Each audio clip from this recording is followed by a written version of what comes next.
uTeboho Mokoena ulimele bafowethu and he's gonna be out for amaviki amaningi. I don't think 2 weeks or so, but I think uzoba out for around 4 weeks plus unless if uzobuya fast. Sibonile ukuthi ulimale kabuhlungu laphana ebleed bafowethu ephuma igazi kule game lena against iPolokwane City, but-ke ngoba uyi-warrior uqhubekile wadlala laphana waperforma for i-Sundowns, but-ke what a loss for i-Sundowns. Sibonile without yena umfowethu laphana esiswini, ayi i-Sundowns iyadlala kodwa uyabona ukuthi there's something missing cause yena uyakwazi ukustabilize isisu se-Sundowns.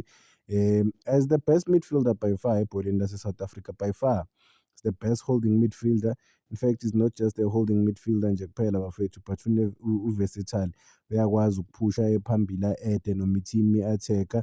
I-Sundowns izomkhumbula kulamaviki lawa uDebs Amrembula la ngeke abe available khona. So bona ukuthi amanye amajito kumele astepe up kuleya position leya, abonise uMichael Khados ukuthi ayadeserve ukuba kule position le kade Mokoena, because siyamazi ukuthi uyiplayer important kakhulu for i-Sundowns. But it's not just i-Sundowns nje kuphela bafethu, even i-South Africa iBafana Bafana i-national team bazomdinga even nako-Champions League.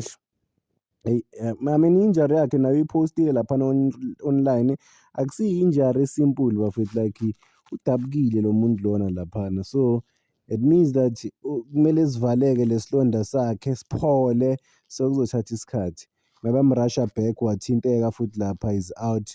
So whether you support yiphi team, but I don't think khona umuntu othanda ukubona uTeboho Mokoena out of the beautiful game, because umdlali othanda igame, umdlali odelivayo, umdlali sonke simhloniphayo bafethu, une-image eclean, or like umdlali like is a proper footballer.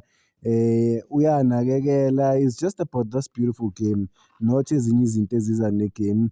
Okunye esikubonayo kuye uTebza ibonus bafethu, but what a player for i-Sundowns, what a loss for i-Sundowns for manje, because kuma-competitions different bayamdinga for yena uTebza. But sobona ukuthi uzokwazi ukurecover just in time.